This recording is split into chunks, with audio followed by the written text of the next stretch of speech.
Bandido.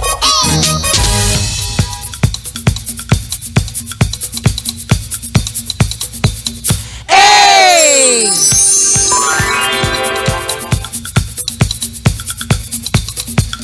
Hey! Magandang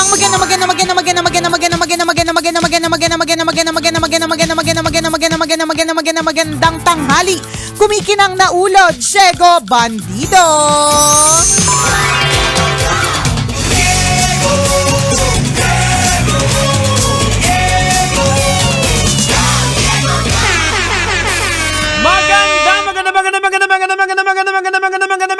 Magandang tanghali, kumikinang ina!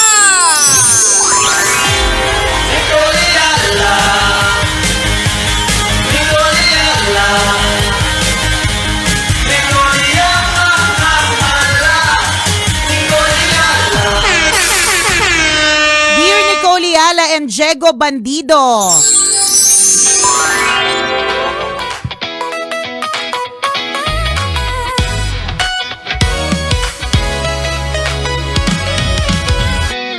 Paano ba hindi maiinis sa kaibigan kong puro filter ang pinopost sa Facebook? Sa tunay na buhay, hindi naman talaga siya ganon. Nakakainis, gusto ko mag-comment sa ilalim na hindi naman talaga ganyan yung tunay niyang itsura. Naiinis talaga ako. Help! Buisit na buisit. Alam mo, gets naman natin. Madami namang ganun eh. Yung bang akala mo talagang makinis, pero hindi naman talaga makinis. Mas ganun. okay na nga ngayon yung filter kumpara dati yung camera Ay, oo. 360. Yung camera 360 na burado na yung ilong mo sa sobrang kinis. Papunta ka sa Angel. Oo. Papunta parang, ano ba ito yung pinost nila? Tunay na tao, kaluluwa na. Diba? Totoo. In fairness nga sa mga ano ngayon, medyo malapit-lapit na somewhere, somehow sa katotohanan. Parang nag-makeup ka na ano. Pero kung minsan depende pa rin din sa capacity na ng filter na ilalagay mo, 100% o 80%. Parang alam ni Diego Bandido. Oo, so wala, siguro isa lang advice para hindi mainis yung mga followers mo na kilala ka talaga sa tunay na buhay. Huwag mo itodo sa 100%. Umano ka muna, 30-30, ganyan, enhance lang. Yung parang powder. Yan, ganon. Ganon lang. Kaya lang, una sa lahat, feed niya yun eh. Oo. Social media page niya yun. So, kung anong gusto niyang ilagay dyan, whether it's a curated, super duper edited photo of that person, wala ka nang magagawa. Yun yung gusto niya eh. Hayaan mo na.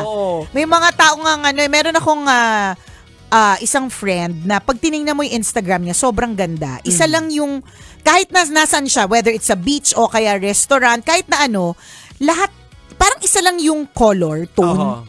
Parang isa lang yung color palette. Parang ganun. Basta so, isa lang yung filter niya, oo, naka-fix na. Correct, naka-fix. So, lahat ng picture niya, ang ganda talaga. Kasi yun talaga, isa lang ang look. Talagang ini-effort niya yun. May mga plus-minus siya na mga kung ano-ano, ganyan. Feed niya yun eh. Tama. So, ganun din sa kumars mo, dun sa friend mo, dyan sa fina-follow mo. Feed niya yun. Kung gusto niyang kompleto yung ngipin niya dyan, kahit hindi naman talaga kompleto yung ngipin niya, wag mo nang problemahin. Hindi para dumagdag ito sa mga problema mo. Pwede mo naman siyang i-unfollow. Naalala ko tuloy si Mami, yung Mami ni Weng. Kasi nagpa-print siya ng t-shirt sa yung mukha niya nandoon. Nagalit siya doon sa nag-print. Dahil Kasi bakit maitim siya? Sabi, Mama, hindi na kayo mabuti. Buti binayaran pa. Buti binayaran pa yung nagpiprint ng t-shirt. Yung totoo. So may mga ganun talaga yung mga tao. They feel good kasi kung bakit ganung filter yung ginawa nila. Oo. So, hayaan mo na kasi kung ayaw mo mabwisit, unfollow. correct. Yun eh. Kasi may mga tao na naman talaga na they can afford na magpa-enhance talaga ng mukha or katawan. But for others, sa edit na lang sila kumakapit. Masaya sila kasi correct. At kaligayahan na nila yun, hayaan mo na. Bigay mo na. Oo, kung makita naman siya ng mga ibang tao na hindi yung tunay na buhay, sa tunay na buhay yung itsura niya, problema mo ba yun? Totoo. Hindi mo naman siya problema eh. So, bakit mo pa problemahin yung concerns niya. Alam mo, kaya nga tayo binigyan ng tigi-tigisang buhay eh. Para wag tayong mangialam ng buhay ng iba. hayaan na natin na. Although speaking of mga filters na yan, dati, isa sa mga lagi kong binibigay na advice on air is that para hindi po kayo maloko, siguraduhin ninyo na, kunyari, para hindi kayo ma-scam, video. Wala na. Yung video may filter. Yung video may filter na din. Oo. At saka yung may video. scamming na nagaganap yung sa ganyan, AI, correct. nagagamit yan. Oo. So, double check and triple check. Yun yung pinakamahalaga bago ka mag-send ng pera, bago ka maglabas ng pera, bago ka magbigay ng information, maging matanglawin ka, Tama. maging mapagmatsyag ka, huwag kang tatanga-tanga. Correct. Kasi tandaan mo, nandito na tayo sa world ng AI. Ayan. Nandito na tayo sa world ng hindi na filter, camera 360 filter. Level up ng bongga ang Correct. lahat ng bagay. So, ibig sabihin, ang scamming ay nandun na rin sa leveled up. Ayan. So, ganun lang din naman yan. Kung gumagamit ng AI, gamitin mo din yung AI to counter. Yan. So, same din. Kung yung filter ang problema mo, gamitin mo rin yung filter. Yan. Na mawala siya sa... Correct. I-filter mo siya dyan I-filter sa mo feed siya mo. sa feed para hindi mo na siya nakikita. Diba? Natandaan ko tuloy yung meron tayong isang tambalanista na meet ko somewhere. Tapos sinabi niya talaga sa akin, Jeg, sabi niya, alam mo, minsan fina-follow kita, minsan hindi. Sabi niya, follow na kita ulit. Sabi niya. Sabi ko kasi, tag mo ako kasi nag-picture kami. Sabi niya, sige, follow na kita ulit. So takang-taka ako kasi nung nakita niya ako, halos mangiyak-ngiyak sa gulat at sa gandang-ganda talaga siya sa akin na para bang, I'm part of her DNA, ganyan. Tapos biglang sabi ko, sige, tag mo ako ha sa photo. Biglang sabi niya, sige, follow kita. So parang gulong-gulo ko. Gulon yung, siguro kita niya sa mukha ko kasi alam mo naman yung mukha ko punong-puno ng subtitle. Kahit hindi magsalita, 'di ba? May mga ismid talaga ako. So sabi niya kasi minsan fina-follow kita, Nicole, minsan hindi. Like ngayon hindi ka fina-follow.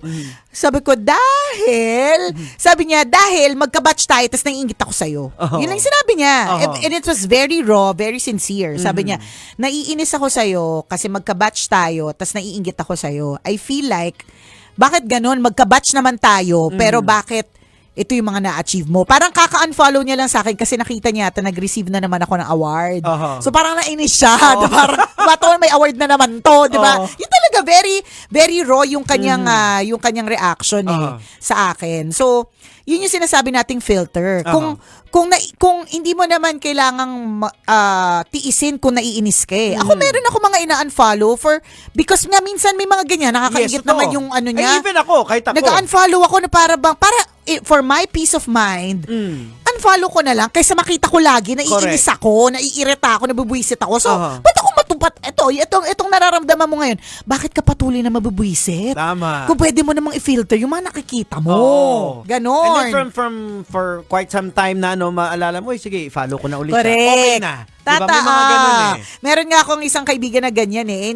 And medyo naiinis ako sa mga posting niya. Tapos sabi niya, basta nakita kami ulit, sabi niya, nakikita mo ba yung post ng asawa ko? In my mind, hindi nakakita pa na follow eh. Sa utak ko, hindi nakakita pa na follow eh. So, malay ko sa asawa mo, di ba? So, pero kasi peace of mind ko yun. Tama. Pinili ko ang sarili kong kapakanan. So, dun sa nag-PM sa atin, piliin mo ang iyong sariling kapakanan. Ang sa iyong sariling peace of mind. Unfollow! Filter those Tama. that you follow. Correct. Ganon. Oo. Ay, Huwag mo nang Huwag pilitin. mo nang problemahin yung problema ng iba. Correct. Kung makita man siya ng iba, ay hindi pala yung problema na nila. Oo, nasa sa kanya na yun. Correct. Sa gusto niyang, siya maganda siya eh. Gusto niyang sariwa siya. Nakakabingwit siya. Ang sa akin na nagiging super wrong lang yan kapag yung filters ay ginagamit mo para manloko na talaga. Tama. Diba? Mang-scam, manlin lang na ibang tao. Sabihin na ito talaga itsura mo dun sa taong humaling na sa'yo online, pero Check. hindi naman talaga ganon. Tama. Yun. Oo. Doon na siya nagiging wrong. Pero kung pangarap niya lang kasing matangos yung ilong, gusto niya lang talaga lahat ng post niya naka-makeup, or meron kasi di bang filter na ganon, na parang pinapabata mo yung sarili mo, parang Tapos pinapa-baby face. bigas ka. May ganon. Kasi maharlik ka din naman magpagawa. Bigay nun nyo na. Bigay Gifts mo na. Bigay ko. Di ba? Bigay ko sa'yo. Bigay mo na, gives mo na sa kanya yan, ha? Ka na mainis. Kasi there's happiness sa mga ginagawa True. nila. At ayaw naman natin na tayo Mag-prevent ng happiness. Oo. Ganon. Ayan. O, salamat. Salamat sa iyo sa pag-trust sa amin with your issue. Tama. Ay, alam namin, nagngingit-ngit ka sa galit.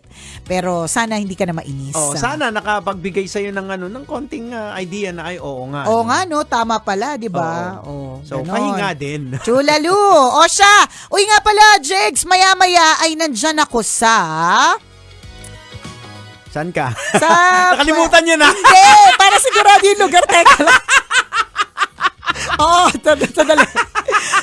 Nandyan ako sa RVM Sports Complex. Yan, wow. Para sa grand opening and Sex Bomb concert. Hindi po ako si Sex Bomb, Ay. Nicola.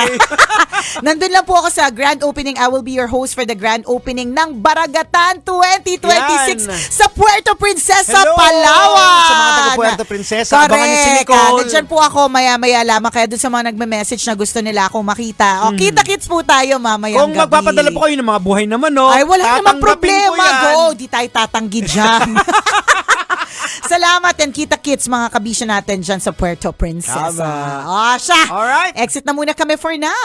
Maraming salamat. Ito po ang tambalang kumikinang muli. Ako pong kumikinang ulo, Diego Bandido. At akong kumikinang ina mo, Nicole Yala. Kailangan pa bang i-memorize yan? Basic! O siya, hindi na kami tatagal. Oo, kasi medyo nag-iimpa-impake pa ako. May mga Oo. hindi pa po ako. Baka mamaya makalimutan ko yung isa kong sapatos Tama. ha. Okay, takit sa Baragatan. Bye! Metro's #1 Love Radio. Basic!